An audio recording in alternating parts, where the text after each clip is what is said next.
देवताओं ने जब समुद्र का मंथन किया, देवता शक्ति संपन्न हो करके जब उन्होंने दनुजों को हरा दिया, मार दिया, युद्ध में पराजित कर दिया और अपने बल पर इतरा रहे थे, उस समय एक यक्ष, जानते यक्ष किसको कहते हैं? जिसका मुख होता है, उसका वक्षस्थल उदर भी होता है, हाथ पैर नहीं होते, उसको यक्ष कहते हैं। ये यक्ष भी एक योनि है। ऐसे एक यक्ष देवताओं को दिखाई देने लगे।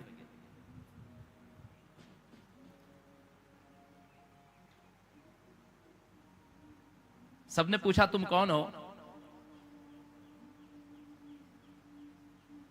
तो बोले मैं यक्ष हूं। यक्ष ने पूछा तुम लोग कौन हो? अग्नि ने कहा कि मैं अग्नि हूं, इस संसार में कोई ऐसी वस्तु नहीं जिसको मैं जला नहीं सकता। अग्नि तो लोहे को भी जला देती है। संसार का सबसे ठोस पदार्थ है हीरा, हीरे को भी भस्म बना देती है अग्नि। अच्छा, ये लो एक तिनका लो, इसको जला के दिखाओ। अग्नि ने पूरे वेग से अपना प्रवाह किया, लेकिन उस तिनके को जला नहीं सके। इंद्र के पास लौट आए। इंद्र ने वरुण को भेजा। वरुण कहते हैं मैं सारी वस्तुओं को गला सकता हूं। वाटर इज यूनिवर्सल सॉल्वेंट, जल सब चीजों को गला देता है। लेकिन उस तिनके को गला नहीं सके वरुण।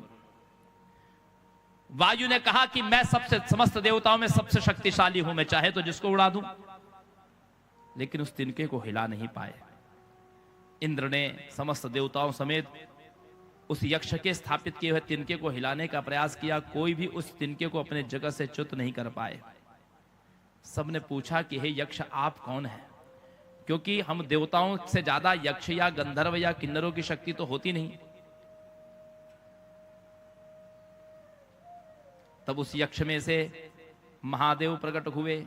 यह भगवान का यक्षेश्वर नामक अवतार था। क्योंकि महादेव ने कहा कि देखो, जिस समय तुम पर विपत्ति आई, हलाहल विष की ज्वाला से जिस समय तुम जल रहे थे, उस समय मुझे पुकारा था, देव देव महादेव कृपया भूत भावना त्राहिना शरणापन्नान त्रैलोक्य दहनाद विषाद। तुमने उस समय मुझे पुकारा था, लेकिन जब अमृत प्राप्त हो गया, जब यश कीर्ति प्राप्त हो गई, तो एक भी बार तुमने मेरा स्मरण नहीं किया। देवताओं ने कहा कि प्रभु हमसे बहुत बड़ा अपराध हुआ है। ये समुद्र मंथन, ये अमृत की प्राप्ति, इन रत्नों की प्राप्ति, ये सब आपकी कृपा से ही संभव हुआ है। भगवान विष्णु ने तो अमृत प्राप्ति का उपाय बताया था, लेकिन भगवान विष्णु ने देवताओं को यह बात तो नहीं बताई थी कि विष निकलेगा तो क्या करना, या विष भी निकलेगा। उन्होंने तो सीधे अमृत की बात बताई थी। ये तो 14वां रत्न है, लेकिन पहली वस्तु क्या निकलने वाली है, तुम्हारे सामने क्या आएगा, इस बात का संकेत भगवान हरि ने नहीं दिया था।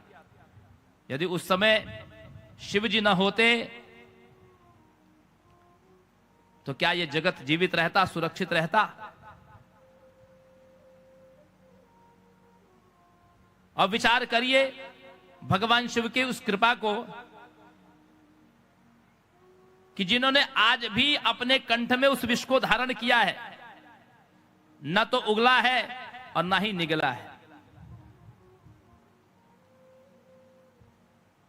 उगल दे तो संसार जल के भस्म हो जाए।